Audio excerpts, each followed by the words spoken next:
네, 여러분들 안녕하세요. 시사타파의 심층분석 시작하도록 하겠습니다. 어이없는 뉴스부터 시작할게요. 윤석열 씨가 과학 대통령으로 기억됐으면 좋겠다라는 뭔 소린가 있습니다. 자기를 나중에 과학 대통령으로 기억됐으면 좋겠다. 근데 정작 올해 R&D 예산은 대폭 삭감을 했어요. 그쵸? 아니 웃기잖아. 과학 대통령으로 기억됐으면 좋겠다 그래놓고 R&D 예산은 그 카르텔들이 다 처먹기 때문에 깎아야 됩니다. 돈은 대폭 삭감하고 R&D 예산 다 대폭 삭감하고 지는 과학 대통령으로 기억하고 싶다. 그렇죠. 뭐든지 대통령의 임기가 끝나면 사람들이 기억을 하죠. 전두환은 살인마, 노태우는 물태우 그런 식으로. 윤석열은 진리의 남자로 기억될 것입니다. 아무리 발버둥 쳐도 진리를 벗어나지 못합니다.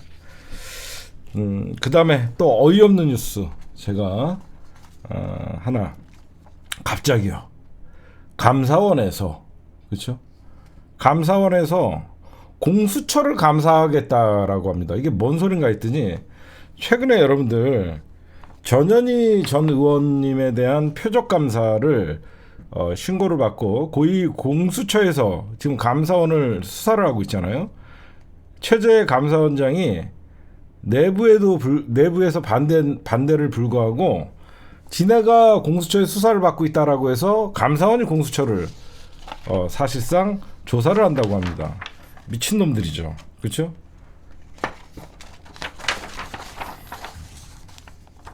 이거는 아마 감사원이 정권의 돌격대 역할을 하는 거예요.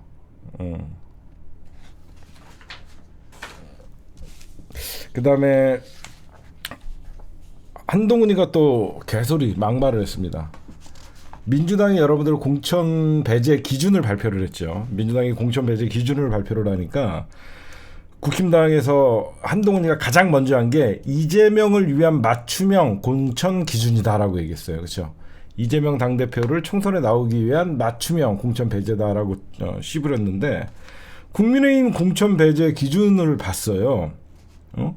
뭐 신사대약 뭐 이렇게 하면서 성폭력 및 2차 가해, 직장 내 괴롭힘, 학교폭력, 마약수사, 4대 부적격 비리, 배우자 자녀 입시 비리, 배우자 자녀 채용 비리, 본인 자녀 병역 비리, 본인 자녀 국적 비리. 이재명 당대표를 국민의힘 공천 배제 기준으로도 못 걸러요. 그렇죠? 아니 지들 기준으로 해도 이재명 당대표가 해당되는 게 하나도 없어요. 그러면 니네 공천 기준도 이재명 당대표 기준이냐? 바보들이에요, 바보들 그냥. 오히려 입시 비리, 본인은 물론 입시 비리가 경찰에서 다 불기소 처분해도 오히려 한동훈한테 더 해당되는 게 훨씬 많죠, 그렇죠? 그 다음에 더 어이없는 뉴스. 한동훈이가 이런 말을 씹으렸어요. 뭐라 그랬냐? 이재명 비례로 나오고 싶어 한다. 네가 비례로 나오고 싶어 하니까 이 새끼야 그렇지. 이재명은 지금 새끼야 인천 계양에서 경선 붙는다고 얘기를 했어. 그쵸?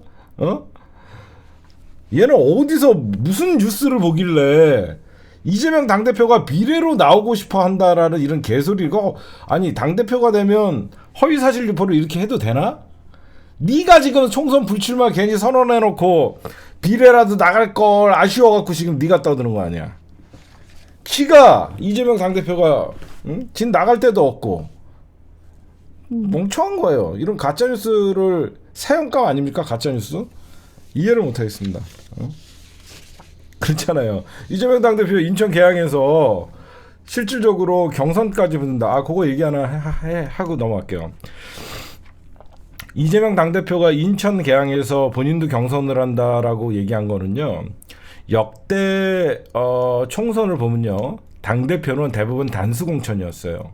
당대표는 대부분 단수공천이냐 전략공천 둘 중에 하나를 했거든요. 근데 이재명 당대표가 인천 계양에서 경선을 한다는 것은 나도 경선을 하는데 딴 데 뭐든 그러니까 지금 나중에 지금 비명계에서 마치 그쪽에서 경선을 그 친명의 후보가 거기서 경선을 신청하면 마치 자객공천 하면서 난리를 피우잖아요. 그렇잖아요. 근데 저번에도 제가 좀 말씀드렸듯이 민주당이 2020년 21대 총선에서 대승을 하다 보니까 빈자리가 없어요. 그렇죠? 빈자리가 없다 보니까 어디든지 중복되게 경선을 통해서 후보가 나올 수밖에 없는 상태예요. 그래서 나중에 당대표도 경선 붙는다. 물론 이재명 당대표는 경선을 하게 되면 압도적으로 이기겠죠. 거기서. 근데 보란 듯이 나도 경선하는데 당신들은 뭔데 단수 공천을 원하냐. 비명계에서는 조금이나마 친명계의 어떤 그 개파적 색깔이 있으면 나를 잡으러 자객 공천했다. 이런 어떤 개소리를 하기 때문에 사전에 차단하기 위한 포석으로 여러분들이 좀 보셔도 될 것 같습니다. 네, 우리 윤 씨가 대통령 취임 이후에 민주화 이후 최대 9번째 거부권을 행사했습니다. 이태원 특별법 거부권을 사실상 제가를 했습니다. 그래서 민주화 이후 최단 시간, 나쁜 거는 세계 최고 기록을 세울 것 같아요. 취임 2년도 안 됐는데 벌써 9번째 거부권을 행사했는데 저는 국민의힘이 이태원 참사에 대해서 159명이라는 아까운 영혼들이, 청춘들이 사실상 세상을 떠났는데 인식이 참 나쁜 거라고 생각해요. 뭐라고 생각하냐면 이거 참 대통령이 못됐어요. 이 국힘당은 못되기도 하지만 참 잔혹한 정도, 피도 눈물도 없다라고 생각하는 게, 여러분들 이 이태원 참사에서 159명이라는 우리 젊은 영혼들이 무슨 거기에서 데모를 하러 갔다가 이분들이 죽었습니까? 아니면 정치적 이념의 논쟁의 어떤 희생양들입니까? 아니잖아요. 당연히 젊은 그 나이에 맞는 젊음으로서 당연히 자기네들이 그날은 놀고 그날은 젊음을 즐기기 위해서 갔다가 국가가 생명과 안전을 보호하지 않고 제대로 어떤 치안에 허술함이 있었기 때문에 억울한 희생을 당했잖아요. 근데 이거를 국가적 갈등으로 생각한다는 거예요. 아니, 자기네들이 진상규명을 제대로 하고 책임자 처벌을 했다 그러면 이 이태원 참사의 159명의 부모님들이 진실규명 해달라고 얘기하겠습니까? 어떻게 이런 것도 대한민국이 무슨 갈등이에요? 안 그래요? 이 갈등이 있을 게 뭐가 있습니까? 세월호 때도 아깝게 우리 대한민국의 꽃다운 고등학생들이 수학여행 가다가 배가 침몰해서 어마어마한 희생을 했는데 그게 무슨 정쟁의 대상이 됩니까? 저는 이런 인식이 잘못됐다고 생각해요. 그냥 대한민국 기득권 보수들의 생각은 그냥 국민을 개돼지로 생각하니까 니들이 재수없어 죽은 거다. 더 이상 정치적으로 곤란하게 만들지 말아라. 오늘 윤석열 씨의 이태원 참사 특별법 이거에 대한 거부권은요, 유가족을 2번 죽인 겁니다. 유가족들은 진실을 원했어요. 근데 지금 윤석열 정부가 어떤 짓을 하냐면요, 세월호 때랑 똑같은 짓거리를 하고 있어요. 특별법에 대한 거부권을 행사하면서 뒤로는 유가족들에게 돈으로 딜을 하고 있어요. 진짜 못됐죠. 그냥 돈으로 보상하면 된다라고 생각하고 있습니다. 천박한 인식이에요. 자식이 죽으면 평생 가슴에 묻고 사는데 이분들이 돈으로 유족들을 위로가 되겠습니까? 자식 잃은 부모님의 2번 피멍을 들게 하는 거예요. 나쁜 놈들이에요. 이런 새끼들은 지 눈에 피눈물을 흘려봐야 됩니다. 난 진짜 이런 생각을 한번 해봤어요. 세월호 참사 때도 그렇고 이태원 참사 때도 그렇고, 만약 여기서 국힘당 자녀들이 4-5명이나 고위공직자들의 자녀들이 4-5명 정도라도 희생이 됐다 그러면 과연 국힘당이 저럴 수 있을까? 유가족을 사실상 돈벌이의 수단으로 아이의 죽음을 하는 매도하는 나쁜 놈들이죠. 인간이면 이렇게 하면 안 됩니다. 세상은 민심을 거역하면요 오래 못 간다는 건 다 알아요. 나쁜 새끼들이에요. 그렇다 보니까 여러분들에게 오늘 뭐 심층석을 좀 하나 좀 하고 넘어가면, 지금 여러분들 제가 오늘 제목에서 김건희 특검법이 2월 29일 디데이다, 이게 뭐냐면 지금 국힘당은 2월 1일 날 본회의에서 이태원 특검법뿐만 아니라 김건희 특검법, 그 다음에 50억 대장동 클럽 특검법을 모두 처리하자라고 얘기하고 있어요 지금. 근데 민주당에서는 급할 게 없죠. 사실상 마지막 국회 본회의가 합의된 날짜가 2월 29일이에요. 그래서 제가 여러분들에게 디데이가 2월 29일이다라고 여러분들에게 말씀드리는 겁니다. 본회의 마지막 임시회 본회의가 약속된 날이 2월 29일이에요. 대체로 총선 한 달 전에는 선거운동을 해야 되기 때문에 국회에서 임시회의를 열지 않아요. 2월 29일까지 어떤 일이 벌어질지 모르죠. 그리고 제가 하나 얘기했던 거 바로 잡을게요. 제가 저번에 2월 15일 기준으로 국회의원 의석수대로 당과 기호가 정해진다는 저의 잘못된 어떤 상식이었습니다. 제가 다시 선거법을 좀 조사해 봤더니요, 2월 15일은 정당 보조금 마지막 지급되는 날이었고요, 3월 22일이었습니다. 3월 22일 기준으로 의석수에 따라서 정당과 기호가 정해집니다. 바로 잡습니다, 여러분들. 죄송합니다. 제가 틀린 정보를 드려서. 그러다 보니까 민주당이 굳이 여러분들 2월 임시국회 내 재표결을 시도할 것인데, 그게 바로 총선 한 달 전 본회의를 열지 않는다는, 통상적으로 보면 총선 전 마지막 표결 기회가 2월 29일, 이게 본회의가 잡혀 있습니다. 본회의가 잡혀 있는데 안건 처리 관련이라고만 돼 있어요. 당연히 안건 처리가 되겠죠. 그래서 아마 총선 한 달 전에 김건희 특검법이나 사실상 대장동 50억 클럽, 이태원 참사까지 특검을 한데 몰아서 지금 전략적으로 하려고 그러고 있고, 여기저기서 이제 총선 이후에 어떤 김건희 특검법 처리가 나오는데, 이거는 찌라시입니다. 민주당에서는 이렇게 얘기한 적이 없어요. 총선 이후에 재표결이라는 거는요, 조중동이 지금 만들어내고 있는 거예요. 절대 민주당이 미쳤다고 총선이 누구 좋으라고 총선 이후에 김건희 특검법에 재표결을 합니까? 안 그래요? 지금 김건희 특검은요, 총선 전에 어떻게든지 민주당의 히든 카드로 사용할 수 있는 좋은 카드인데, 김건희 특검법은 통과가 안 돼도 민주당은 김건희 특검법, 범죄자를 보호하는 윤석열 정부, 가족들을 보호하는 윤석열 정부라고 하면서 얼마든지 만약에 재표결에서도 이게 통과가 안 되면 민주당은 이래서 우리에게 200석을 달라고 할 수 있는 명분이 생기는 거고, 통과되면 사실상 이제 특검이 총선을 좌지우지할 수 있는 일이기 때문에, 조중동이 계속 여기저기서 총선 이후의 재표결, 이거는 조중동의 바람입니다. 국힘당의 바람이고, 이거에 대해서 여러분들 절대 속지 마십시오. 그 다음에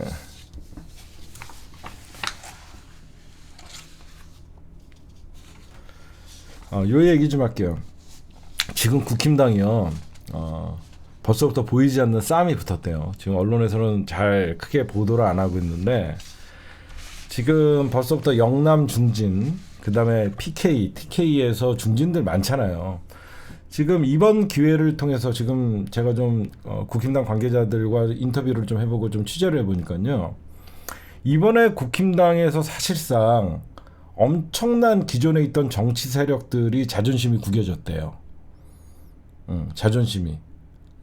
그게 무슨 말이냐면, 여태까지 뭐 정권을 주고 받고 여러 차례 뭐 탄핵도 당하고 그랬지만, 국힘당에서 30년 40년 이상 정권을 유지하고 정치를 했던 세력들이 분명히 존재하지 않나요? 근데 갑자기 나타난 윤석열 쿠데타 세력들에게 정치권이 사실상 혼돈이 돼버린 거예요. 오늘 제가 전우영 박사님이랑 낮에도 얘기했지만요. 검찰 쿠데타는 아직 진행 중입니다, 여러분들. 이게 무슨 말이냐면 검찰 쿠데타가 지금 진행 중이다라고 얘기하고 이번 총선이 검찰 쿠데타의 완성을 하기 위함이에요. 전두환이도 여러분들 군사자 반란을 일으켜갖고 정권을 찬탈한 다음에 자기가 통일주체국민회의라는 사실상 간접 선거를 통해서 대통령이 된 다음에 실질적으로 군부가 정권을 장악할 때를 보면 전부 국회에 육군 육사 출신들이 대거 국회에 입성을 하면서 사실상 전두환 호위대를 했었거든요. 지금 그겁니다. 지금 국힘당의 가장 충돌 지점은 어디냐? 그래서 여러분들 김무성이가 나오는 거예요. 무슨 말씀인지 아시겠죠? 홍준표 같은 경우에는 계속 기존에 있던 정치 세력들이 쪽팔리다는 생각을 하면서 윤석열과 검사 정권을 계속 비판을 하지만 홍준표는 지금 지자체장으로 묶여 있잖아요. 지금 대구시장으로서 정치적 발언에 한계가 있는 겁니다. 정치적 발언에 한계가 부딪히다 보니까 김무성이는 혼자 나왔겠습니까? 아니죠.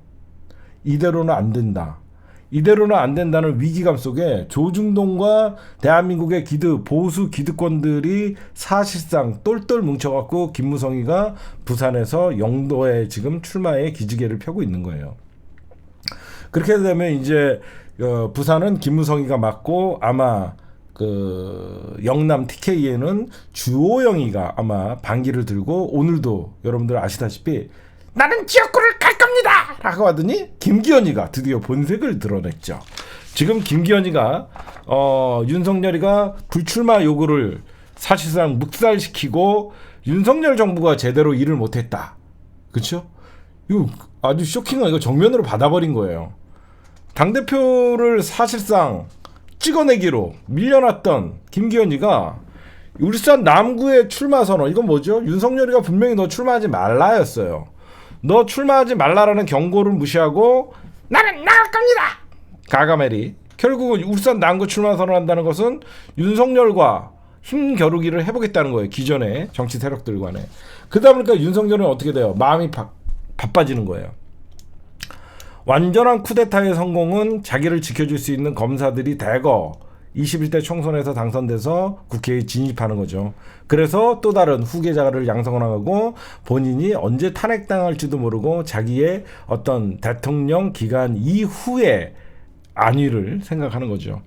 지금 말을 안 하고 있는데 영남 중진 그리고 기존에 있던 정치 세력들의 가장 큰 불만이 뭐냐면 지금 윤석열의 참모나 검핵관, 용핵관들은 양지에 나가고 그렇죠? 나머지 기존에 있던 정치 세력들은 음지에 나가라 그러고 험지에 나가라 그러고 이게 그랬더니 윤재욱이라는 새끼는 엉뚱한 소리랍니다. 출마랑 공천은 다르다. 아니 윤석열의 그러니까 비윤들은 험지에 나가라 그러고 친윤들과 검핵관, 용핵관들은 사실상 안전이 보장되는 공천만 받으면 당선될 수 있는 안전한 지역에 나가라고. 여기서부터 여러분들 공정한 경선이 됩니까? 그러다 보니까 지금 어떤 식으로 얘기가 나오고 있냐면 지금 절대 결국 용산에서 찍어내리는 후보들이 나오면 절대 물러서지 않겠다. 지금 말은 공천만 지금 니들 어떻게 하나라 이렇게 계속 쳐다보고 있지 기존에 있던 정치 세력들이 죽지가 않거든요. 왜 그러냐면 대한민국의 기득권 보수 카르텔은요. 윤석열도 5년짜리 대통령이 불교한 거예요. 이들이 볼 때. 그렇죠? 이들이 볼 때는 윤석열도 5년짜리예요. 근데 윤석열이가 지 5년짜리 정권이 보수를 괴멸시킬 수 있는 위기에 처해 만들어 놓고 있다라는 위기감이 나온 거예요. 그래서 제가 저번에도 이런 말씀드렸죠. 다음 대선에서는 진보가 됐든 보수가 됐든 어떤 정치 세력이 정권을 잡으려고 하지 절대 검사들에게 정권을 내려주지 않으려고 할 것이다. 그렇죠? 그래서 지금 이제 대놓고 시간이 지나면 지날수록 저는 분명히 단언컨대 이런 생각을 해요. 얼마 전에 윤석열과 한동훈이가 6일 만에 어제죠. 어제 만났죠. 무슨 얘기 했겠습니까? 보여주기 쇼예요. 진짜 중요한 얘기 안 한 겁니다. 진짜 중요한 얘기 할 거면요, 그냥 밤에 동네 있다 퇴근하면서 그 용산 잠깐 들렀다 가라. 지금 오란 말씀입니까? 퇴근하고 새끼야, 퇴근하고 오라고.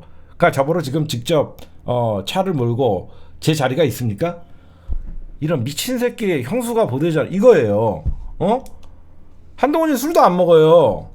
근데 왜 이렇게 보여주기 쇼로 윤석열과 한동훈이가 왜 만나겠습니까? 결국은 총선 공천에 관해서 마치 힘을 실어주는 것 같이 윤석열과 한동훈이 만나고 나온 다음에 한동훈이가 뭐를 추진을 하는 거예요. 그 공천 룰을 작업한다든가 뭔가를 발표하면 저게 윤석열의 뜻이구나. 무언에 한동훈 힘을 실어주기예요. 그렇죠? 그래서 지금 보시면요, 대놓고 대통령실에서 근무했던 주진우 검사 아시죠? 주진우 검사 친윤 핵심 윤석열이가 여러분들 한동훈이 다음에 아끼는 게 주진우입니다. 사람들이 이건 얘기를 안 해요. 응? 여러분들 한동훈이 다음에 윤석열이가 후계자로 생각하는 게 주진우인데 왜 주진우를 이렇게 아끼는 줄 아세요? 사람들이 생각을 안 해요. 왜 주진우 검사를, 얘가 대통령 법률비서관, 한마디로 대통령을 최측근에서 지금 보좌하고 있는데 왜 얘를 아끼냐? 얘가 바로 부산저축은행 사건 덮은 놈이에요. 그 당시에 수사팀장이 윤석열이고 그 밑에서 부산저축은행 부실대출 사건을 덮은 놈이 실무자가 주진우예요. 엮여 있는 겁니다. 그렇죠? 그때 수사팀장은 제2 과장인가 걔가 윤석열이고 그때 실무검사가 주진우였어요. 그렇기 때문에 윤석열이가 얼마나 아끼겠습니까? 이게 2011년 일이에요. 그때 부산저축은행 부실대출 그거 봐주기 논란이 있을 때 2011년 대검 중수부는 부산저축은행 불법대출 의혹을 수사했지만 대출 브로커, 그래서 조우영 씨라고 여러분 나오잖아요.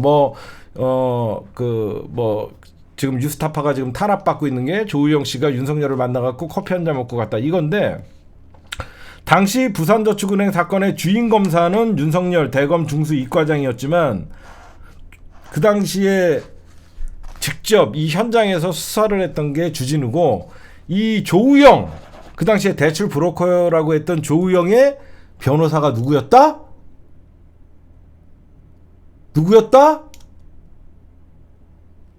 바로 그 유명한 박영수 특검입니다. 박영수가 조우영 대출 브로커의 변호사였어요. 윤석열이 수사팀장이었어요. 수사를 안 할 수밖에 없죠. 이해가 가십니까? 응? 그러니까 여러분들이 박영수 이름만 나온다는 게 아니라 왜 부산저축은행 사건에 부실수사를 수사를 안 했냐? 조우영이가 브로커고 안에서 중간에서 돈을 다 헤쳐먹고 부실이 드러났음에도 불구하고 조우영의 변호사가 윤석열이가 존경하는 박영수 검사였던 거예요. 그러니까 이거를 못하죠. 응? 그렇잖아. 그래서 그 다음에 여러분들 잘 보세요. 어디까지 엮여있나 잘 보십시오. 그래서 2012년 2월 12일 선고된 부산저축은행 사건 판결문을 여러분들 들여다보면요, 수사의 책임자로는 윤석열, 그 다음에 누구다? 이원석이 나옵니다. 지금의 중앙지검장. 그 다음에 누가 나온다? 주진우 이름이 3명이 나와요. 완전 지네끼리 해먹는 거죠. 이 부산저축은행의 판결문, 그 당시에 재판부 판결문에 수사 책임자로 윤석열, 그 다음에 지금의 중앙지검장 이원석, 그 다음에 그 당시에 수사를 했던 주진우, 이 새끼들이 나오는 거예요. 그러니까 이 사건이 되겠냐고요. 그러니까 여러분들 생각해 보세요. 50억 클럽 왜 김건희 특검은 지 마누라니까 못 받는다고 쳐도 맨날 숨기는 자가 범인입니다. 거부하는 자가 범인입니다. 왜 떳떳하면 거부합니까? 했던데 대장동 의혹을 선거에서 그렇게 헤쳐먹고 실질적으로 특검하자고 하니까 못 받아요. 50억. 응? 이게 다 엮여 있어요. 그래서 이 주진우가 여러분들 지금 어디 나오냐? 응? 알다시피 이제 내려 꽂아야 돼요. 우리 진우는 어디 가야 되는 거야? 적당한 자리 알아보고 있습니다. 주진우 벌써 부산에다가, 그쵸? 부산에다가 또아리 틀고 지금 그러고 있습니다. 응? 그러다가 여러분들 지금 보시면 뭐가 있냐? 제가 아까 기존에 있는 국민의힘의 정치 세력들이 가만히 있지 않는다. 벌써 반발이 있다. 박진도 여러분들, 박진 지금 장관 강남을 재도전한다고 했어요. 벌써 들이받아요. 벌써 들이받고 있어요. 박진 못 나가게 했잖아요. 계속. 그렇죠? 박진 못 나가고, 왜 그러면 강남은 누가 봐도 강남은 안전빵이잖아요. 어? 그렇죠? 누가 봐도 강남은 안전빵이잖아. 근데 강남을 재도전하겠다. 부산 시민단체에서 지금 김무성의 출마를 지지하고 나서고, 왜 제가 여러분들에게 2016년부터 박근혜 탄핵 과정에서 정치 분석을 할 때 이런 말씀을 드렸죠. 왜 무대라고 부르느냐?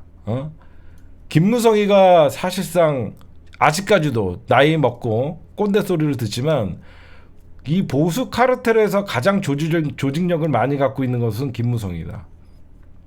응? 김무성이다. 라고 얘기했죠. 지금 이런 얘기를 했죠. 응? 그리고 여러분들에게 또 이제 정치 분석도 한 발짝 더, 그러니까 여기저기서 이제 들이받고 있어요. 기존에 있던 다선 의원 불출마 험지 뭐 이런 건데 다 나 내 지역구. 왜냐면 윤석열보다 이번에 당선되면 자기의 임기가 더 많이 남을 수밖에 없기 때문에 제가 이런 설명을 들었고, 여러분들이 좀 더 의아한 게 있어요. 유승민이가 지금 자기는 탈당하지 않겠다. 그렇죠? 4월 10일 총선 불출마야 하겠다. 총선에 나가지 않겠다라고 얘기했습니다. 그 다음에 당 잔류살 왜 그랬을까요? 좀 이상하죠. 당을 지키겠다. 공천 신청하지 않겠다. 앞으로도 있나야 할 것이다. 유승민은요, 총선 이유를 보는 거예요. 유승민은 총선 이유를 보는 겁니다. 왜 그러냐면 이준석이가 신당 창당을 해갖고, 이준석이가 왜 만약에 이준석이 신당을, 만약에 유승민이 탈당을 해갖고 신당을 제가 예전에 심층 분석할 때는 유승민도 탈당을 해서 정당을 만들고 이준석과 합당하는 그런 시나리오도 가능하다라고 얘기했는데, 이게 뭐냐면요, 분명히 유승민 같은 경우에는 이번 총선이 끝나면 국힘당은 새로운 정계 개편이 일어날 거라는 게 확신하잖아요. 여러분들도 이번 총선에서는 국힘당이 어떻게 싸우든 간에 불리한 상황일 수밖에 없잖아요. 민주당이 잘하고 못하건 윤석열의 중간평가의 개념이고, 윤석열 심판론이 들끓고 있고, 김건희 특검의 재의결을 앞두고 있잖아요. 그건 무슨 말이냐면 분명히 선거제가 어떻게 되든 간에 개혁신당은 살아남아요. 제가 보면 연동형이든 권역별이건 이준석의 개혁신당 유일하게 잡탕들 중에서는 살아남아요, 이번에. 그러면 밖에서 결국은 총선이 딱 끝나면 그 총선 패배의 책임은 당연히 한동훈이가, 제가 책임지면 되겠습니까? 너희 새끼야 일로 들어와 이 쌍놈의 새끼야. 그러면 지금 저를 꽂은 거는 윤석열 본인 아닙니까? 그러니까 너 들어오라고 이 새끼야. 그러면 결국은 한동훈이는 국민의힘에서 나갈 수밖에 없죠. 그렇죠? 한동훈이는 국민의힘을 나갈 수밖에 없어요. 그러면 대통령의 임기는 아직 3년이라는 시간이 남아 있어요. 그러면 어떻게 되죠? 사실상 윤석열은 이번 총선이 끝나면 식물 대통령이 돼요. 나름 자기는 권력을 휘둘라고 하겠지만 국회에서 따라주지 않을 겁니다. 그럼 어떻게 되냐? 이준석이가 사실상 소기의 성과를 거두고 뭐 10석 이상의 어떤 성과를 거둘 경우에 정계 개편이 급물살을 타면 사실상 대한민국의 보수들은 미래의 권력을, 이제 총선도 끝났으니까 다음 준비할 것은 새로운 대통령을 또 만들기 위한 작업을 할 거라고요. 그러면 당연히 이준석이가 영원히 개혁신당이라는 제3당에 머무르기 위해서 이번에 신당 창당을 했을까요? 아니죠. 이준석은 다시 국민의힘을 접수하고 윤석열과 검핵관들을 몰아내기 위해서 지금 밖에서 투쟁하는 것일 뿐이에요. 그러다 보니까 지금 이준석기가 결국은 이낙연과 손절하는 겁니다. 이해가 가십니까? 그러면 유승민의 역할은 뭐예요? 유승민도 만약에 당을 떠나 있으면 다시 당에 유승민이가 가장 정치를 하면서 가장 아픈 애킬레스건이 뭐냐면 배신자 이미지예요. 그렇죠? 유승민이는 대권을 봐요. 유승민이는 대권을 노리고 있기 때문에 박근혜 탄핵 과정에서 바른미래당과 그 당시에 민주당이 손을 잡고 박근혜를 탄핵시켰다는 배신자 프레임이 많이 갇혀있기 때문에 유승민이는 이번에 불출마로 선언을 하고 공천을 하지 않겠다. 공천 신청을 하지 않겠다. 정확히 얘기하면. 뭐 당이 주는 대로 나가겠다. 이런 식이죠.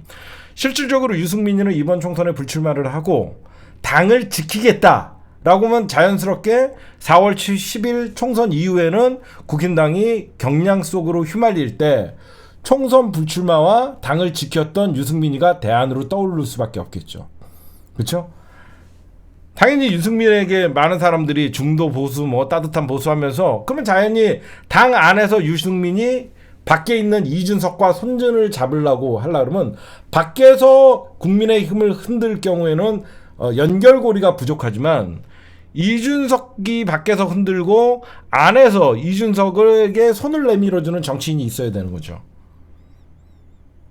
그래서 남아있는 겁니다. 그래서 당을 지키겠다라고 얘기하는 거예요. 그래놓고 본인은 인내심을 인내할 거고 앞으로도 또 인내할 거다. 그러면 단순히 유승민이 얻을 수 있는 거는 지금 유승민에게는 4년짜리 국회의원 배치가 뭐가 중요하겠습니까? 대선에 도전하는 게 시급한데 그럼 국힘당은 여전히 기존에 있던 정치 세력 유승민은 그래도 당을 지켰다. 왜? 누가 봐도 이준석과 유승민은 아버지 친구의 아들인데 그런 어떤 유혹에도 윤석열과 대결을 하면서 당을 지켰다라는 배신자 이미지가 사실상 희석되는 거고요. 그렇죠? 배신자 이미지가 희석이 되면서 나중에 신당 세력들과 국민의힘이 연대를 해서 재건을 할 때 유승민이가 나오려고 하는 겁니다. 지금 그거를 노리고 있는 거예요. 제가 보면. 그러면 저거까지 이제 한 번에 쭉 갈게요. 지금 여러분들 지금 이낙연의 신당이 지금 사실상 좌초되고 있어요. 지금 뭐 개혁미래당, 뭐 김종민의 어떤 원칙과 상식과는 합당을 했죠. 지금 여러분들 왜 그러면 이준석이는 처음에는 이낙연이나 어떤 뭐 이쪽은 반명 저쪽은 반윤 세력들과 합세를 해서 실질적으로 어떤 통합을 해갖고 제3지대에 빅텐트를 꾸밀 것 같이 얘기해서 이낙연이가 야 가만 보니까 이번 선거는 이준석이 대세야. 야 빨리 보따리 싸자. 여기다가는 우리 죽도 밥도 안 돼. 여기서는 이재명을 우리는 이길 수 없어. 대세는 이준석이야. 보따리 싸자. 그럼 나왔어. 그치? 보따리 싸고 나와서 봤더니 이준석만 잡으면 뭔가 자기의 어떤 정치적 커리어랑 정치적 커리어랑 이준석이의 젊음이 합치면 뭔가 시너지를 효과를 보이면서 뭔가 바람을 일으킬 수 있다라고 생각했는데 그 뒤에는 누구 있죠? 안 된다고 봐요. 둘이는 안 맞는다고 봐요. 이준석이는 젊고 아주 참신한 이미지가 있는데 이낙연이는 아니라고 봐요. 계속 이 훈수를 주는 거예요. 그렇죠? 훈수를 주다 보니까 이준석이가 뭐가 생겼냐? 이준석이가 왜 여러분 저는 이낙연 신당과 이준석이는 합쳐지지 않을 거라고 저는 얘기합니다. 왜 합쳐지지 않을 거라고 보냐면요. 이준석에게는 트라우마가 있어요. 어떤 트라우마가 있냐면 바른미래당의 실패의 트라우마가 있어요. 여러분들이 자세히 보시면 바른미래당이 왜 실패했습니까? 결국은 민주당 탈당파였던 동교동계와 사실상 그 당시에 새누리당을 이탈했던 세력들과 손을 잡고 그 안철수 세력들과 그 유승민 세력들이 손을 잡고 김무성 무대 얘네들이니까 정치적 이념과 색깔이 맞지 않는 두 당이 급조를 해서 만났다가 결국 바른미래당이 정치적 이념들이나 곳곳에서 자네들은 뼈부터 보수거든요. 이승만이 건국의 아버지라는 거는 자네들은 변하지 않아요. 그렇죠? 그러나 민주 진영의 출신들은 3.15 상해 임시정부를 부정할 수 없거든요. 그러다 보니까 이준석은 결국은 바른미래당의 트라우마가 가장 중요한 거예요. 지금 총선이야 어떻게 만약에 이낙연 세력들과 어떤 민주당 탈당파들과 손을 잡아갖고 총선을 치른다고 해도 그 이후에 이준석은 돌아갈 고향은 얘의 목표는 확실히 국민의힘에 접습니다. 근데 이낙연이가 여러분들 이번 총선에서 이준석과 손을 잡고 어느 정도 그러니까 어느 정도 성과를 자기네들이 얻는다고 해서 이낙연이가 민주당으로 돌아올 수 있을까요? 이낙연은 돌아올 집이 없어요. 그렇죠. 얼마든지 민주당은 이번 총선이 끝나고 나서 사실상 민주당 주도권으로 새로운 22대 국회를 구상하면서 범민주 진보 세력들의 통합을 이룰 수 있지만 이낙연이는 돌아올 수가 없어요. 이낙연은 이왕 나간 거 거기서 정계 은퇴를 하든가 제3지당과 제3지대나 신당에서 지금 목숨을 걸어야 돼요. 그래서 여러분들이 봐주셔도 민주당 당대표까지 했다는 놈이 성공한 일베 어린 놈한테 지금 고개 숙이고 야 시간이 없어 빨리 합당하자니까 그럼 노인 무임승차 반대해 주십시오. 야 이 씨발 새끼야 그걸 내가 어떻게 받아 그러면 저는 같이 할 수 없습니다. 이런 개새끼 그러면 이거라도 받으십시오. 뭔데 또 여성도 군복무하게 해야 되는 거 아닙니까? 이런 씨발 새끼 너 합당하기 싫은 거지. 이게 되는 거예요. 여러분들 여성들 군대 보내자를 어떻게 아무리 민주당에서 탈당파들이라고 이걸 받을 수가 있어요. 못 받거든요. 계속 거리를 두는 거예요. 그리고 여러 가지가 포션이 있죠. 첫째, 바른미래당의 트라우마. 결국은 정치라는 정당이라는 건 정치적 결사체이기 때문에 어떻게 보면 기본적인 정치적 이념이 같아야 되는데 이념이 다르고 오히려 민주당의 탈당파들은 반 이재명만 외치고 나왔고 사실상 자기네들은 반 윤석열을 외치고 나왔지만 사실상 새로운 보수의 리모델링을 하기 위해서 이준석은 나왔기 때문에 민주당이랑은 솔직히 맞지 않고 그러다 보니까 양양자랑은 통합을 해도 사실상 민주당 이낙연 세력과는 선을 긋는 것은 일단은 빅텐트가 될지 빈텐트가 될지는 모르겠지만 서로 주도권 경쟁의 싸움도 있는 것이고요. 그리고 반 이재명에 대해서는 멀리해야 된다는 그런 생각이 있는 거예요. 그래서 지금 누가 봐도 이준석이는 계속 이낙연을 때리고 있습니다. 계속 때리고 있어요. 그게 첫 번째 뭐냐? 왜 니들 당명 우리랑 비슷하게 해? 왜 우리가 개혁신당이라고 했더니 니네 개혁미래당이라고 해? 어차피 합칠 거니까 개혁자 들어가면 다 되는 거 아닙니까? 이 시장놈의 새끼야, 이 어린 놈의 새끼가 이제는 트집을 잡을 게 없어갖고 말꼬리를 잡고 있어. 저는 아직 합당에 대해서는 저는 구체적으로 얘기한 적이 없습니다. 이런 상황이에요. 그래서 지금 이준석이가 대놓고 이런 얘기를 합니다. 무조건 통합 논의보다는 그러니까 이준석이가 여러분들 아까 이런 말씀을 드렸죠. 바른미래당의 트라우마는 뭐냐면요. 바른미래당이 망한 이유 중에 가장 큰 요인은 뭐냐면 그 당시에 현역은 오히려 민주당 탈당파들이 많았죠. 그렇죠? 국민의힘 그 당시에 안철수의 국민의당을 중심으로 실질적으로 탈당파들의 의석 배지수들은 민주당이 훨씬 많았어요.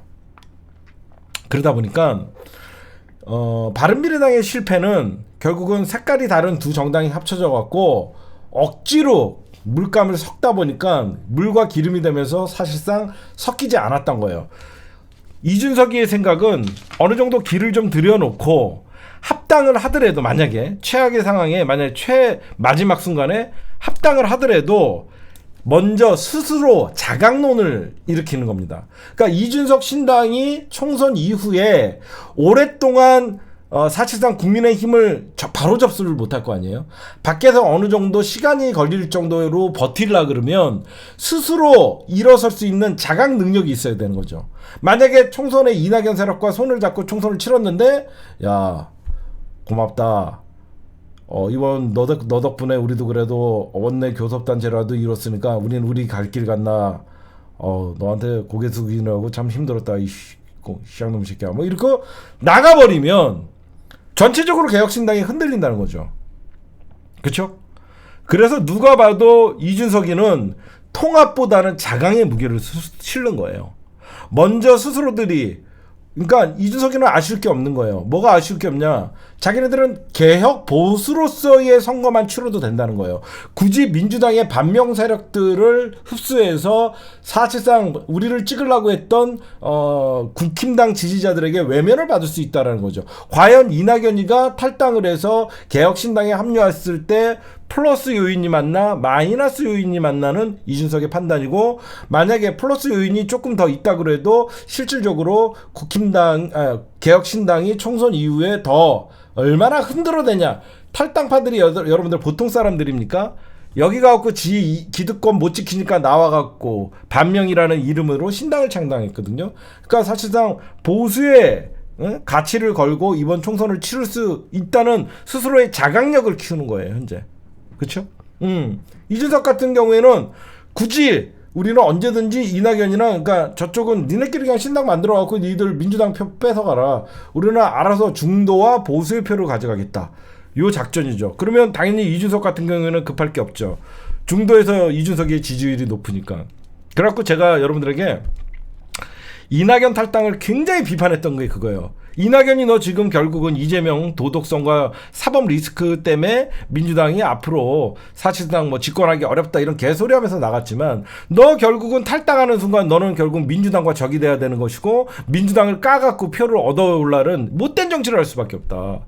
대한민국의 민주시민들과 민주당 지지자들 그리고 범민주 진영에서는 이번 선거는 윤석열 심판 선거로 가야 되는데, 너는 너의 이득과 너의 정치적인 생명이 걸려있는 신당 창당이라는 못된 선택을 했기 때문에 결국은 민주당을 까야 되만, 윤석열을 모두 비판하고 심판하자고 할 때 이낙연과 그 신당들은 이재명 심판 선거로 끌고 갈 거란 말이에요. 저는 그거를 용서할 수가 없는 거예요. 누가 봐도 이제는 범민주 시민들 그리고 윤석열 심판이라는, 그리고 부정평가가 극도의 지금 시민들의 불만과 국민들의 사실상 심판의 분위기가 열이 올리고 있는데, 지가 나가서 이재명 심판 선거로 만들려고 하는 거죠. 그거는 어떤 거죠? 민주당 떨어뜨리겠다는 윤석열 이중대의 역할밖에 못한다는 거죠. 만약에 이낙연이나 민주당 탈당파들이 자기는 자기의 기존에 있던 지역구에서 공천을 못 받으니까 나 그냥 개혁신당에 민주당 공천을 못 받아도 내 지역에, 그럼 거기 지역에 민주당 전략공천 또는 단수공천이 떨어질 거 아니에요? 예를 들어서 김종민이나 이원욱이나 조응천 지역구에 민주당의 전략공천이 떨어지면 나 엿먹으라고 생각하고 나 거기에 나가겠다. 그럼 누구 도와주는 거예요?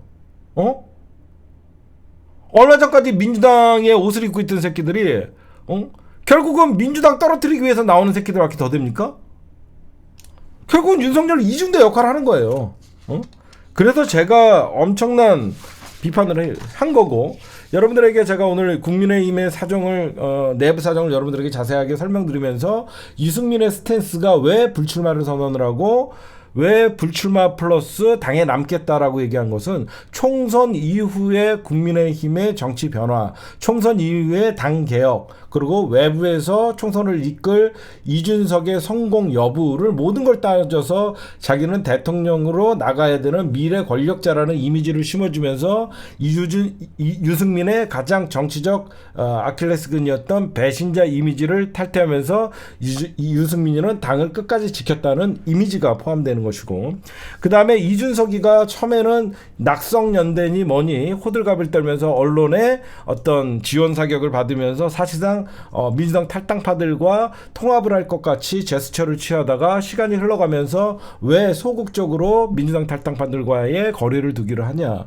이준석 입장에서는 바른미래당이라는 정당의 트라우마, 그 정당이 해체되고 결국은 다시 국민의힘에 백기투항을 할 수밖에 없었던 상황을 보면 정치 색깔이 맞지 않는 어떤 집단 집단들과 같이 잠깐은 선거를 치를 수 있지만 그 이후에 결국은 이준석이는 국민의힘을 본인과 어떻게 보면 개혁 세력들이 다시 집권을 해야 되는 다시 접수하기 위해서는 지금 윤석열의 검찰 세력들을 몰아내고 기존에 있던 정치를 복원하기 위해서는 외부에서 오랫동안 그래도 짧게는 6개월 길게는 1년 이상을 싸워야 되는데 자칫하다가는 민주당 탈당파들과 연대를 해서 총선 이후에 당이 깨질 위기에 있을 수 있으니까 통합보다는 자강론에 먼저 우선을 방점을 찍고 지금 사실상 이낙연과의 선을 거리를 두는 것이다. 이렇게 여러분들이 보시면 될 거죠. 이럴수록 누가 봐도 똥줄 탄 건 이낙연이죠. 왜 그러면 결국에 이낙연이는 호남을 중심으로 이번 선거를 치르고 수도권에서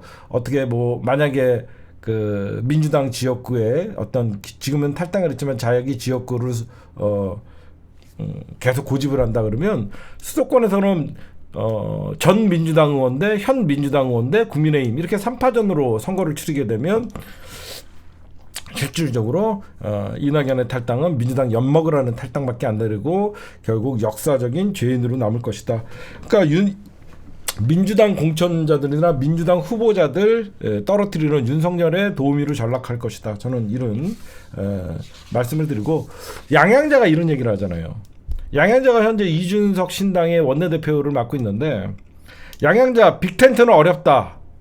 시간이 없다. 그러면서 실질적으로 이제 이준석 편에서 지금 계속 빨아주고 있는데 아까 제가 낮에 여러분들 이런 말씀을 드렸어요. 양양자는 우리가 뭐 고졸 출신의 신하라고 하면서 우리가 민주당에 들어오니까 포장을 해갖고 사실상 받아들였죠. 삼성전자에서 상무까지 올라갔다는 임원까지 올라갔다라고 하면 우리가 예상하지 못하는 연봉과 어마어마한 권력을 누렸던 사람이죠. 모르겠어요. 그러니까 저니까 얘기할 수 있을 것 같아요. 민주당 인재 영입 이렇게 하면 안 됩니다. 총선이 급한 건 알지만 결국 우리가 매번 총선 때마다 기득권 타파를 외치죠. 그렇죠, 여러분들? 매번 총선 때마다 우리가 기득권 타파를 외칩니다. 근데 결국은 우리는 매번 총선 때마다 기득권을 영입을 해요. 그래서 타파가 안 되는 거예요. 그렇죠? 매번 총선 때마다 기득권들, 판사 출신, 검사 출신, 고위공직자 출신들을 영입을 하면서 매번 선거 때마다 국민들은 기득권 타파를 하자고 얘기해요. 근데 새로 영입되는 국회에서 정치할 사람들은 대한민국 최고의 기득권들이 들어옵니다. 저는 그게 너무 민주당이 멀리 보지 못한다고 생각해요. 예를 들어서 삼성전자 출신의 인재 영입을 국민의힘에서 했다. 그렇죠? 삼성전자 출신의 인재 영입을 국민의힘에서 했더니 민주당은 현대자동차 출신의 임원을 영입을 한다. 저희는 그 사람들이 누군지 몰라요. 응? 그 사람들이 민주당에 입당했다 그래갖고 그 사람들이 역사의식, 민주적 진보의식, 어떤 대일관계의 문제, 북한을 바라보는 외교 안보의 문제, 사상을 모릅니다. 적어도 민주당의 잠바를 입힐 때까지는 적어도 민주당을 지지하는 대한민국의 정통성 있는 범진보 세력들의 가치관을 갖고 있는 사람들이 저는 들어와야 된다고 생각해요. 제대로 검증이 안 되니까 조종 같은 애들, 양양자 같은 애들이 나오는 거라고 생각합니다. 그냥 저는 유상명 총경님이 굉장히 이번에 경찰국 설치 반대 또 한 분 경찰국 설치 반대의 총경 또 한 명 들어왔죠. 이지우인가요? 뭐 들어왔죠. 이런 분들 용기 있는 분들이라고 생각해요. 그렇죠? 정말 용기 있고 우리가 하지 못했던 그래도 목소리를 내줘서 너무 고맙습니다. 그런데 이분들이 윤석열의 경찰국 반대, 내 직업이 경찰이었기 때문에 경찰국은 경찰들의 미래에, 그러니까 직업에 있어서 윤석열의 어떤 행위에 대해서 비판을 한 건지, 윤석열 독재로 가는 길을 막기 위해서 이분들이 비판을 한 건지, 단순히 윤석열만 비판하고 윤석열과 맞서 싸웠다는 이유만으로 이 사람은 범진보라는 이런 착각에 빠지면 이 사람들이 만약에 나중에 이승만은 건국의 아버지라고 생각할 수도 있고 남북 관계에 대해서는 우리 강대강으로 부딪혀 여러 가지 문제에 있어서는 우리는 모른다는 거예요. 저는. 그리고 정말 저는 아쉬운 게요. 우리가 그렇게 노란봉투법을 국회에서 통과시키고 정작 노란봉투법의 피해자였던 노조위원장 그런 분들은 왜 영입할 생각을 못합니까? 그런 분들이 실질적으로 국회에 들어온다 그러면 내일이거든요. 노란봉투법의 요구는 노동계의 요구에 민주노총이나 노동계의 요구에 의해서 정의당과 민주당이 함께 발의한 법안이에요. 그래서 민주당이 밀어붙이고 정의당과 함께 사실상 국회에서 패스트트랙까지 태웠죠. 근데 저는 왜 안진걸 소장 같은 사람들이 국회에 못 들어오냐고요. 안 그래요? 안진걸은 저와 동년배지만 안진걸은 우리 참여연대 출신으로 시민사회에서 얼마나 약자와 서민 경제를 위해서 저는 안진걸을 예를 든 거지 안진걸 같이 시민운동하고 이런 분들은 왜 기회를 안 주냐고요. 우리가 왜 이태원 참사, 세월호 참사, 수많은 참사 이런 거 겪으면서도 왜 정작 국민들이 실질적으로 겪고 있는 우리가 이번에도 간호사, 그 다음에 교육계 여러 가지 왜 민주당은 적어도 저는 요즘 가끔 보면요 저 사람이 그냥 빨간 잠바 입었으면 국민의힘 영입인데 그냥 민주당이니까 우리가 응원을 해야 되구나 이런 생각을 하는 게 조금 너무 슬퍼요. 저는요. 이게 적어도 민주당과 국민의힘은 뭔가 인재 영입에서부터 좀 색깔이 달라야 되는데 국힘당이 삼성전자 출신이면 민주당은 현대자동차 출신. 뭐가 다르냐?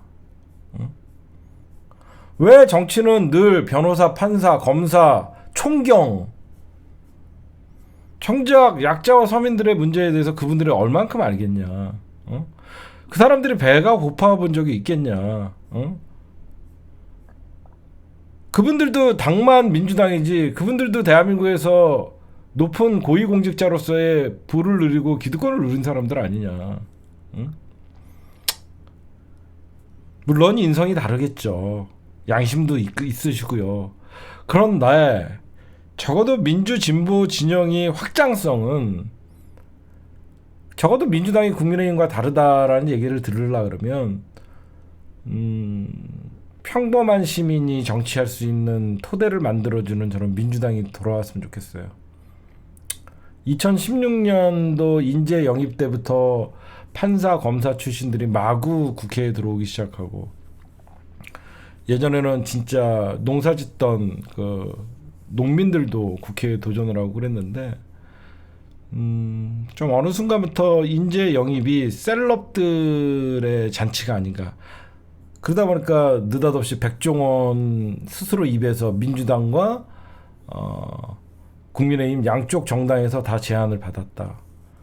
정치는 셀럽이 하는 게 아니라 정치는 좋은 사람들이 해야 됩니다. 제가 늘 얘기하지만 좋은 사람이 정치해야지 좋은 세상이 되는 거예요. 나쁜 놈이 정권을 잡으니까 세상이 나쁘게 돌아가는 겁니다. 그게 조금 아쉬워요.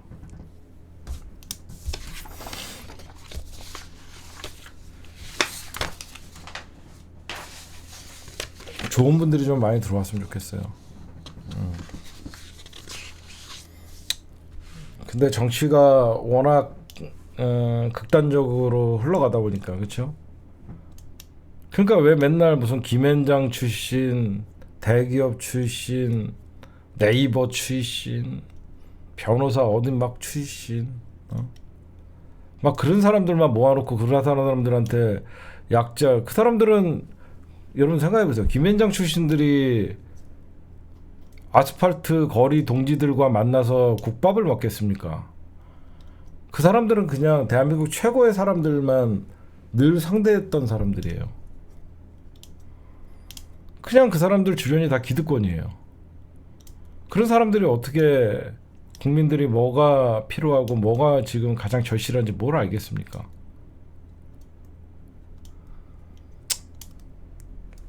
다음부터는 민주당 인재 영입은 뭔가 다르다. 그렇죠? 무조건 약자와 서민을 위하는 사람들이 다 좋다는 건 아니고 평범한 사람들이 민주당은 좀 영입을 해서 정말 그런 사람들이 검증되고 시민 봉사활동 평범한 가정주부지만 꾸준히 시간을 쪼개서 시민사회에서 봉사활동을 20년 30년 하시는 분들이 남들을 위해서 봉사활동 20년 30년 하시는 분들은 뭔가 검증이 되고 스스로가 확고한 소신이 있는 사람들이거든요. 그런 분들은 국회에 들어가도 20년 30년 동안 대한민국 곳곳에 약자들의 어떤 니즈가 있는지 잘 알아요. 그런 게 아쉬워요. 그 다음에 하여튼 네, 지금 이 선거제도가 미뤄지면요 민주당이 계속 수세에 몰려요. 그래서 선거제는 빨리 민주당이 선택을 해야 되는데 아마 제 예상에는 이재명 당대표가 내일 신년 기자회가 잡혀있죠. 제가 알기론 오늘이죠. 이제 12시가 넘었으니까 오늘 이 신년 기자회견이나 이번 주 안에 선거제도를 확정할 가능성이 굉장히 높습니다. 그럼 여러분들에게 한번 말씀을 드릴게요. 이번에 병립형을 주장하시는 분들, 그 다음에 저같이 저는 여러분들 일반적인 준연동형을 주장하는 게 아니에요. 여러분들이 착각하시는데 여러분들이 생각하는 저는 일반적인 준연동형은 용혜인이가 얘기했던 16번부터 민주당이 뒤를 먹으라지만 제가 주장하는 준연동형은 민주당 중심으로 어차피 이래도 욕먹고 저래도 욕먹으니까 민주당이 욕먹을 바에 1번부터 15번까지 대놓고 위성정당을 만들자. 그래놓고 니들이 참여하려면 참여해라 라고 하는 게 저의 준연동형 방식이에요. 근데 지금 연동형이냐 권역별 병립형이냐는 민주당 지지자들끼리 싸울 일이 아니에요. 왜 제가 이 말씀을 드리냐면 병립형을 주장하시는 분들도 민주당이 한 석이라도 더 갖고 오길 바라는 마음이에요. 그렇죠? 연동형도 민주당이 더 한 석을 제가 주장하는 걸 찬성하시는 분들도 민주당이 단 한 석이라도 더 갖고 와서 이번 총선에서 왜 우리가 남들 왜 투표는 민주당 지지자들한테 받고 의석은 알지도 못하는 새끼들이 가져가냐. 그런 걸 반대하기 위해서라도 민주당의 몫은 챙기자라고 하면서 병립형을 찬성하는 거니까 양쪽 지지자들이 싸울 필요는 절대 없어요.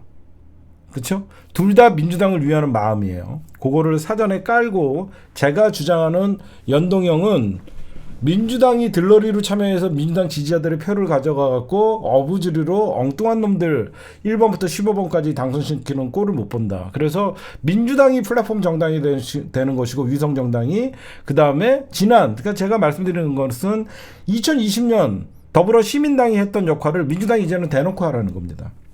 이래도 욕먹고 저래도 욕. 만약에 준연동형으로 갈 경우에 여러 가지 이제 장단점이 있겠죠. 제가 오늘 저의 해법도 그리고 저의 다시 생각한 것도 말씀을 드릴 거예요. 병립형 권역별 병립형으로 간다는 것은 민주당이 사실상 안정적인 의석 확보가 가능하죠. 왜냐하면 민주당이 아마 이번 총선에서 50%가량 먹게 되면 권역별이라는 것은 그 지역을 뭐 3개의 권역 또는 5개 권역으로 나눠서 그 권역에서 3% 이상 또는 뭐 7% 현행은 7%인데 그걸 3%로 뭐 낮추거나 거기 그렇게 낮출 경우에는 소수 정당들이 오히려 7%를 못 얻기 때문에 뭐 이거는 국힘당과의 야합이다라고 얘기하면서 민주당을 비판하는데 민주당은 그렇게 되면 뭐 안정적으로 15석에서 20석은 얻을 수 있죠. 권역별 비례배로 가면. 그래서 이제 호남에서도 국힘당이 당선이 되고 영남에서 민주당 당선자가 나오는 그런 장단점이 있습니다. 거기에 이제 국힘당이 여기 이제 트릭을 쓰고 있죠. 한동훈이가 대놓고 자기네들은 위선 정당을 만들겠다. 이렇게 천명하는 것은 실질적으로 민주당이 병립형으로 병립형이라는 것은 사실상 2016년 선거법으로 돌아가자는 거예요. 그때까지 병립형이었거든요. 그러다 보니까 그 선거제도가 소수 정당이 원내 진출이 어렵다라는 비판적인 소수 정당의 여론이 있었기 때문에 그 당시에 준연동형으로 2020년에 개정을 했던 거예요.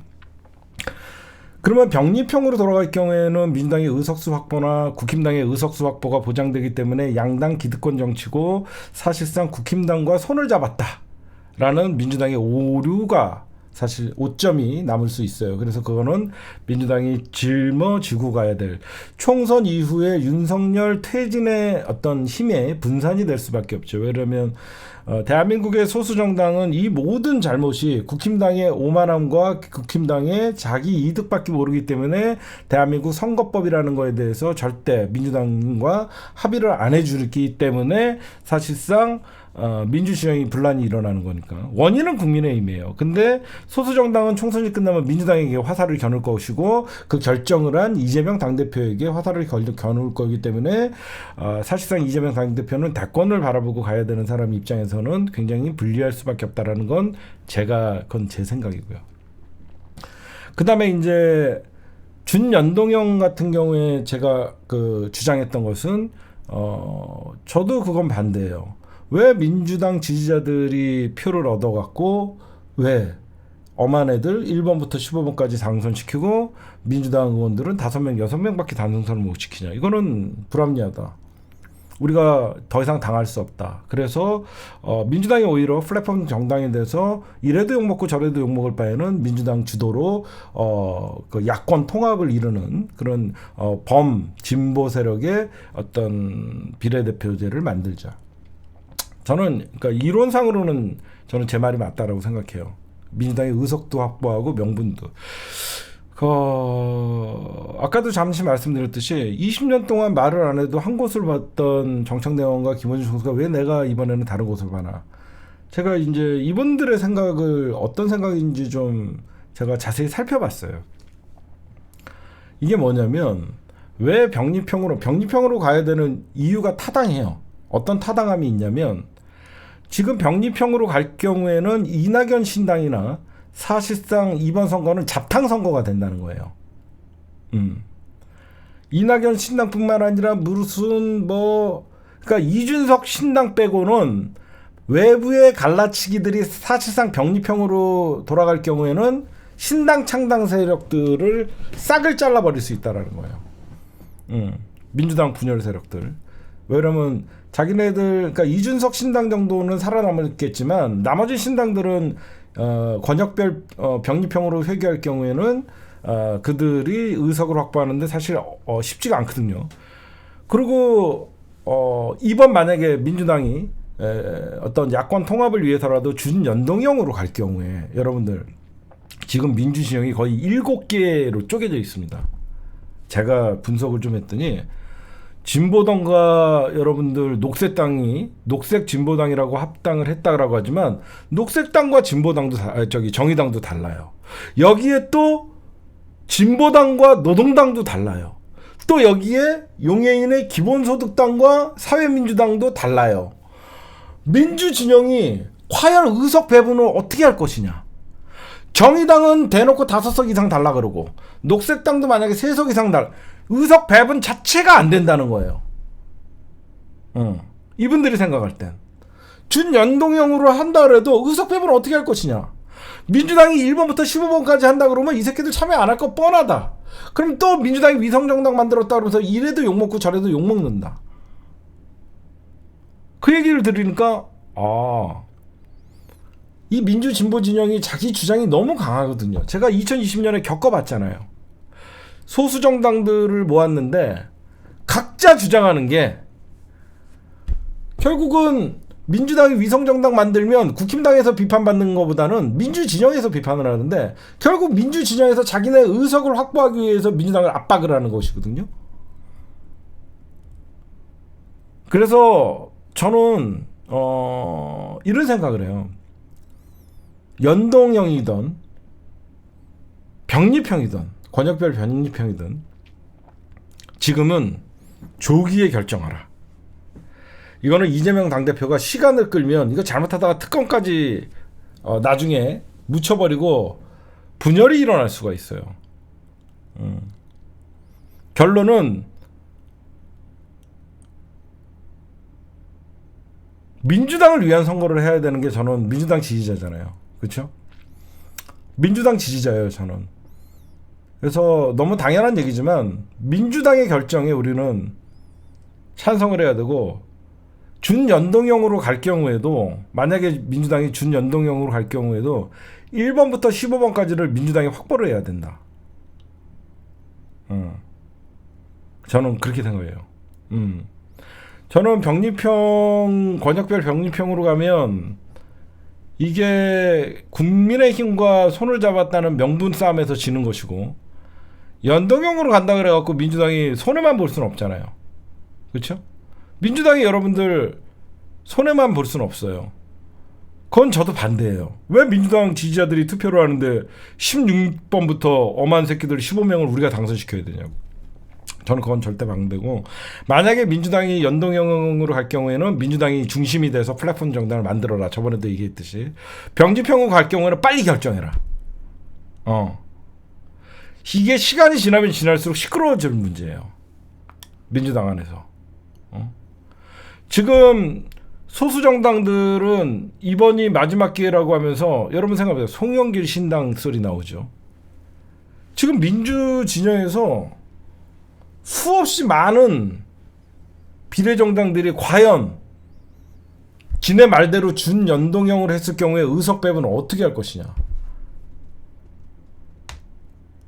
그쵸? 의석 배분을 어떻게 할 것이냐. 얘네들은 기본이 민주당을 제껴놓고 하자는 거예요. 저는 그건 반대다. 그렇잖아요? 수많은 소수 정당들이 얘기하는 게 민주당은 너희들은 무조건 뒷번호다. 나 이거는 절대 찬성할 수 없다. 그래서 제가 말씀드리고 싶은 것은, 병리평으로 하든 뭘 하든 민주당은 이건 빨리 정면 돌파하고 그 짐을 국힘당으로 넘겨야 된다. 권역별 병리평으로 갈 경우에는 사실상 이래도 소수 정당들이, 여러분들 요거 한번 읽어보세요. 제가 여러분들에게 쉽게 이해할 수 있도록 이걸 좀 해놨는데, 준연동형 플러스 위성정당, 권역별 병리평이라는 것은 전국을 수도권, 중부, 충청, 강원, 대구, 경북으로 나누고요. 남부는 호남, 부산, 울산, 경남, 제주로 나누고, 권역별 정당 투표율에 따라서 비례 의석을 배분한다. 47석인 비례대표가 권역에 3개로 나뉘니 권역별 의석 획득 기준이 7%. 현재 3%대로 높아지게 된다. 특징, 국민의힘, 더불어민주당 합의 가능. 영남, 민주당, 호남, 위성정당이 없어지는 거고요. 비례 약화로 진보진영 반발, 소수정당 진입 차단이고, 그 다음에 준연동형 위성정당, 지난 총선에서 제가 여러분들 왜 준연동형에 대해서 민주당이 양보하면 안 된다고 생각하냐면, 우리가 2020년 총선 준연동형을 여러분들 우리가 바꿔갖고 했잖아요. 저건 실패한 선거제도예요. 그렇죠? 난 그게 딱 와닿더라고요. 2020년 선거제도가 성공한 선거제도였으면 군말 안 하고 하는 건데, 2020년 선거제도는 위성정당이라는 초유의 사태를 낳아서 저건 사실 실패한 선거제도를 또 하자는 건 무리다는 거예요. 제 말은. 그쵸? 그렇잖아요. 저거 실패한 선거제도잖아. 그래서 저렇게 만들어도 민주당이나 국민의힘이나 맘만 먹으면 위성정당을 만들어갖고 소수정당 죽이는 건 마찬가지인데, 왜 국민의힘에게는 위성정당 만들지 말라는 소리를 못하고 민주당만 위성정당 만들지 못하라는 늘 부담을 안겨야 되냐 이거죠. 그래서 이렇게 선거제도가 실패한 선거제도 준연동형인데, 그렇게 민주당의 일방적인 희생만 강요하면서 민주당의 양보를 요구하면서 지역은 민주당, 지역구는 연합 진보 세력, 이거를 해놓고 민주당이 16번부터 기호를 받는다? 터무니없는 소리다. 저는 유튜브 싸움에서 연동형이냐 권역별이냐 이거 병리평이냐 이거 갖고 저는 싸우지 않아요. 왜 그러냐면 권역별, 병립형 권역별로 가도 민주당이 확보할 수 있는 의석이 15석에서 20석 그 사이예요. 그렇잖아? 권역별 병립형으로 가도 민주당이 권역별 빼주고 나면 민주당이 차지할 수 있는 게 한 15석밖에 안 되거든요. 그럴 바에는 권역별 병립형으로 가면 소수 야당들이 국민의힘과 손잡아갖고 지랄할 것 같으면 민주당이 플랫폼 정당을 깔고 니들 다 들어와라. 잘만 하면 30석도 먹으면 니네 15석 나눠 먹어라. 어? 저는 그게 맞다라고 생각하는 거예요. 그래서 제가 준연동형을 주장하되 용해인이 같은 애들이 얘기하는 15번 이후에 민주당이 가져라가 아니라 민주당이 1번부터 15번까지 갖자. 그렇게 얘기했던 거예요. 저는. 근데 지금 자네들이 주장하는 준연동형도 사실상 실패한 선거 제도이기 때문에 굳이 저걸 우리가 따를 필요는 없다. 그래서 저는 민주당이 이번 선거제 이재명 당대표가 정면 돌파해라. 그렇죠. 그거는 괜찮잖아요. 국민의힘과 손을 잡지 않으면서 민주당이 1번부터 15번까지 어떤 의석을 확보를 하고 얼마든지 민주당 밑으로 전부 진보당, 정의당, 뭐 녹색당 뭐 다 모여 들어갔고 지네가 일치단결하면 16번부터는 지네가 30번까지 먹을 수도 있잖아요. 그럼 지네가 16 배분 잘하면 되잖아. 지네가 싸우든가 말든가. 안 그래요? 지네가 싸우든가 말든가 16번부터는 박터지게 싸우든가 니는 맘대로 해라. 응? 마음 같아서는 20번까지는 하고 싶죠. 그래서 저는 왜 그러면 제 방안을 얘기하면 소수정당들은 안 받겠죠. 민주당 또 지네 밥그릇 챙기라고 그럼 밥그릇 챙기지. 아니 선거라는 게 남의 당 챙겨주나? 안 그래요? 선거라는 게 남의 밥그릇 챙겨주려고 민주당 지지자들이 투표하는 거 아니잖아요. 당연히 민주당 지지자들이 민주당 밥그릇 챙겨주려고 투표하는 건데 왜 니네 밥그릇 챙겨주냐는 비판에 우리가 왜 고개를 숙여야 됩니까? 안 그래요? 왜 민주당 지지자들이나 민주당 의원들이 민주당 왜 자기네들 밥그릇만 챙기라고 소수정당 배려하지 않는다. 니네들이 민주당에 들어와 이 등신들아. 그러면 밖에서 맨날 허건날 민주당만 욕하고 왜 선거 때가 다가오니까 민주당 지지자들의 표가 급하니까. 저는 그래서 저의 해법은 그거예요. 제가 그래서 여러분들에게 연동형이 맞다 병립형이 맞다 갖고 싸우지 말라는 게 결국은 여러분들이 민주당이 한 석이라도 더 갖고 오기 위해서 어떤 게 유리한가를 보는 거고, 결국은 민주당 중심의 어떤 준연동형이 되면 그렇게 돼도 이제 신당 창당 세력들 다 죽여놓을 수 있으니까 그 새끼들 3% 못 얻어요. 한 석도 못 얻게 할 수 있어요. 민주당 중심의 플랫폼이 생긴다 그러면. 만약에 그게 성공하게 되면 지역구 선거에서도 진보당, 녹색당, 노동당 이런 사람들과 민주당이 후보 단일화를 할 수 있고, 만약에 병립형으로 갈 경우에는 가장 우려되는 게 수도권에서 막 국힘당 혼자 나오고 민주당은 진보당, 노동당, 정의당 막 이렇게 나오게 되면 민주당이 몇백 표라도 손해를 볼 거 아니에요. 그게 저는 송영길은 변희재랑 신당이라니 제가 그쪽 애들이랑은 신경 쓰지 말라 그랬었잖아요. 그리고 제 입장은 그래요. 여러분들이 들어보면 우리가 똑같은 마음이죠. 민주당이 한 석이라도 더 갖고 오게. 그래서 이재명 당대표께서 선거제 갖고 너무 고민할 필요 없다. 어차피 정면 돌파해야 될 거 빨리 결정해라. 빨리 결정을 하고 비판을 받더라도 빨리 비판을 받고, 어떻게 보면 또 새로운 플랫폼으로 민주당 중심이 돼야 된다 그러면 야당을 설득을 해갖고 소수정당 설득해갖고 모이게끔 해갖고 그렇게 하는 방법도 있고, 그 다음에 여러분들에게 부탁을 좀 드리고 싶어요. 지금 윤석열이가 활개치고 김건희가 활개치고 사실 문재인 정부 탓하는 사람들 많죠. 그러다 보니까 문재인 대통령도 원망하는 사람도 많고, 심지어 문재인을 문죄인이라고 부르는 민주진영의 사람들도 있습니다. 그분들 기분 이해해요. 근데 진정한 이재명 당대표의 지지자들은요, 문재인 대통령과 이재명 당대표가 갈라지면 안 된다는 걸 기본적으로 알고 있어요. 적어도 이재명을 대통령 만들기 위해서는 민주진영이 플러스 정치를 해야지 뺄셈 정치를 하면 안 된다는 걸 알고 있습니다. 그러다 보니까 요즘 뭐 문재인 정부에서 같이 어떤 정권에 참여했던 임종석 실장이나 여러 가지 민주당 인사들이 곤욕을 치르고 있습니다. 멈추세요. 그만 욕하세요. 지금 총선을 앞두고 친명이 공격한다는 프레임은 조중동과 바로 윤석열이가 원하는 겁니다. 그냥 임종석이나 이런 사람들이 마음에 안 들면 경선에서 떨어뜨리면 돼요. 총구는 한동훈과 윤석열로 가야 돼요. 제발 진짜 호소합니다. 제가 왜 임종석을 쉴드를 치는 게 아니라 임종석이 제가 마음에 들겠습니까? 우리가 얼마든지 경선에서 날릴 수 있잖아요.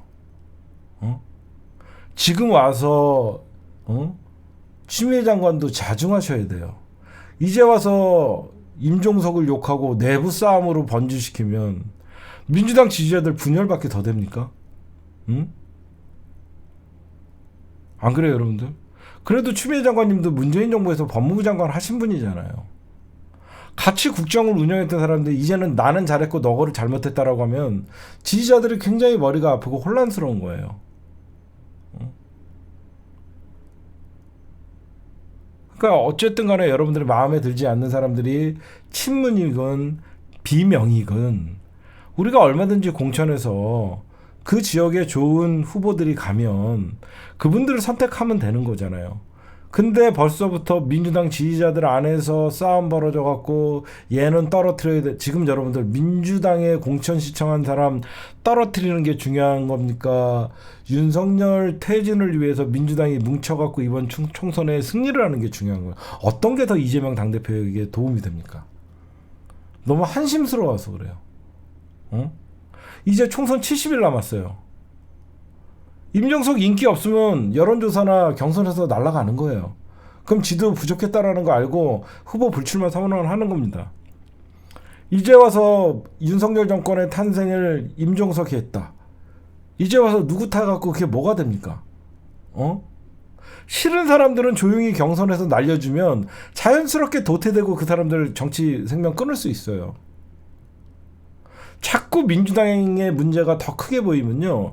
민주당 사람들이 정작 싸워야 되는 국힘당과 한동훈. 지금 한동훈은 윤석열과 맞서는 모습을 하면서 사실상 한동훈의 국힘당은 윤석열 빼기, 색깔 빼기에서 어느 정도 진전이 갔고 국민의힘 지지율이 올라가는 걸 보면 민주당은 위기감을 느껴야 돼요. 민주당 위기감을 느껴야 돼요. 왜 이런 위기감이 와요? 좀 마음에 안 들고 좀 저 사람은 아니다 생각하면 그냥 마음속에 담고 있다가 그거는 여러분들 우리가 투표를 하면 되는데 지금 정치인들이 너도나도 자기네들도 이번에 출마할 거면서 자기네들도 출마할 거면서 서로 물고 뜯고 이거 정치인들 문제예요. 정치인들 문제예요 이거. 정치인들이 지금 벌써부터 지지자들 갈라치기 하면 안 돼요. 추 장관님도 멈추셔야 돼요. 본인 지역구 정해갖고 지금 선거운동할 때입니다. 개총수 너나 똑바로 해라. 알겠습니다. 저는 똑바로 하고 있어요.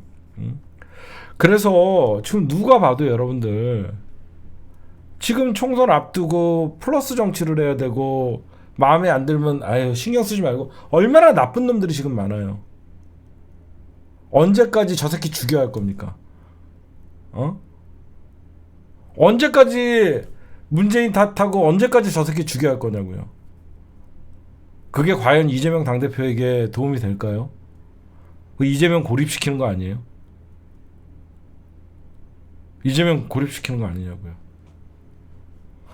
그냥 여러분들 알다시피 그리고 또 조심해야 될 게 검증받지도 않고 알지도 못하는 친명팔이 하는 사람 이거 조심해야 됩니다.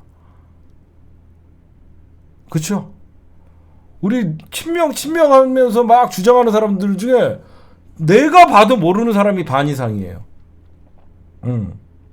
내가 봐도 모르는 사람이 반 이상이에요. 이놈들 또 언제 뒤통수 칠지 몰라요. 진짜 여러분들 이번에 여태까지 친문파리들한테 우리가 많이 당했잖아요. 이번에는 친명파리들 이거 여러분들 우리가 아무나 친명이라고 하면서 찍어주면 안 돼요. 그래서 제가 제발 부탁인데, 저는 하나의 원칙이 있어요. 총선 때는 모든 걸 바치자, 후회 없이. 우리 지난 대선 때 어떻게 했죠? 밤을 새워가면서 밭갈이 했죠. 지금 여러분들의 지역구에 어떤 후보가 나오는지 잘 보시고, 여러분들이 이 사람은 정말 바꿔야 되겠다, 이 사람은 새로운 도전자에게 표를 줘야 되겠다, 그런 사람들의 여러분들이 검증의 시간을 가져야 되고, 누가 봐도 이제는 민주당이, 우리가 이번 총선에서 상대할 사람들은 친문이 아니에요. 왜 그걸 몰라요? 우리가 지금 이번 민주당이 선거가 친문과의 싸움인가요? 제발 작은 차이를 극복하고, 우리는 이번에 국힘당과 싸우는 거예요, 여러분들. 그렇죠? 국힘당과 싸우는데 아직도 친문과 친명에 70일 남겨놓고 이런 싸움을 하면요, 절대 안 돼요.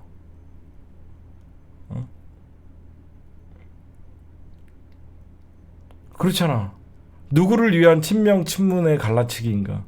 이재명 당대표는 그러니까 어떻게 보면 죽을 고비를 넘기고 눈 뜨자마자 김혜경 여사님이랑 문재인 대통령을 찾았는데, 그만큼 이재명 당대표는 통합을 위해서 노력을 하는데, 왜 지지자들이 저 새끼 죽여, 좌표 찍고,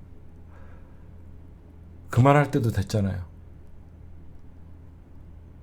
지금부터는 밭갈이 해야 돼요. 이제 민주당의 후보가 정해지면 미운 놈 좋은 거, 저는 미운 놈 좋은 거, 여러분들 민주당의 후보로 어느 지역에 딱 정해지면요, 또 갈라치기 새끼들은 이 새끼는 안 찍는다라는 개소리가 나올 겁니다. 아니에요. 찍어야 돼요. 여러분들의 지역구에 여러분들이 떨어뜨리고 싶어 했던 사람이 거기에서 공천을 받으면요, 경선에서 이겨갖고, 여러분들이 자칭 얘기하는 수박이 경선에서 이겨도요, 여러분들은 수박을 위해서 선거운동 해야 돼요. 왜 그러냐? 밉지만 선거운동을 해요. 왜? 이재명을 위해서. 이번 총선에서 이재명 당대표가 지휘하는데, 수박이 싫다 그래갖고 그 지역구에서 국민의힘 의원이 당선되면요, 모든 타격은 이재명 당대표의 책임으로 가는 거예요. 수박이 경선에서 한두 명은 이길 수 있겠죠. 그 사람들이 지역구에 나온다 그러고 그 새끼 떨어뜨리자라고 하는 순간 이재명 당대표가 총선에서 책임을 져야 돼요. 안 그래요?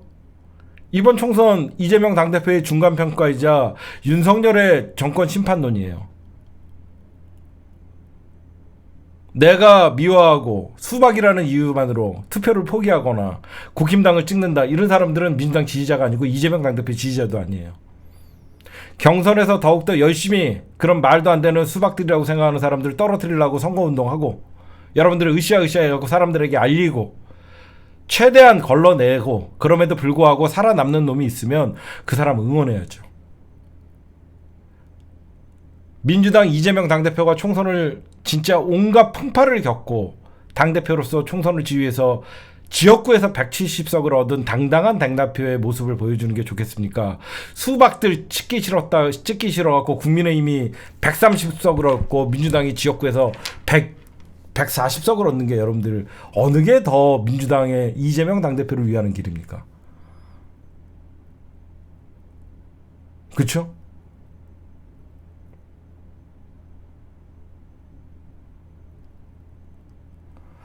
정말 마치 제가 우려스러운 게, 친명이라고 친문을 욕하는 게 당연시하는 거 안 됩니다. 완전히 장악을 하려 그러면 총선 이후에 자연스럽게 장악을 하면 돼요. 누가 봐도 이번 총선은 친명 진영의 사람들이 국회에 대거 등단됩니다. 그럼 자연스럽게 주류의 교체가 되는 거예요. 그 전까지는 친문과 친명은 잘 지내야 돼요. 2020년 21대 총선에서는 현재 국회의 구도는 친문이 다수일 수밖에 없는 거예요. 그때는 문재인 대통령이 주류가 있었기 때문에. 응?